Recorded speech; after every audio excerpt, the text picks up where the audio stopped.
So ayun mga idol, nakatatlong ubod ng anahaw lang tayo mga idol, mga maliliit mga idol. Nakuha tayo, nagala tayo dito sa kalaan mga idol. Kung tingnan nyo naman oh, yan. Puro kalaan yan, mga kakahuyan. Pero nagala tayo, gawa ng wala tayong pang-ulam ngayong hapon. Wala tayong budget, wala tayong pambili. Kaya ito ang madaling kunin dito. Ubod ng anahaw, napakasarap ito mga idol. Para itong ano, parang ampalaya ang lasa. Medyo mapait-pait siya. Para ding ano, ubod ng uway. Doon sa amin kasi sa Mindanao mga idol ay ang madalas namin ginugulay doon ay ano, ubod ng niyog. Ubod ng niyog. Dito naman sa Quezon Province ay ito. Dito nakakuha din ako dito ng ubod ng niyog pero madalang. Ubod ng anahaw talaga dito mga idol ang the best. Yun naman ito. Pag naluto ito mamaya, napakasarap nito.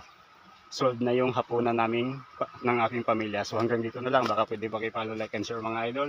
Malaking tulong na po yan para sa pamilya ko. Bye bye!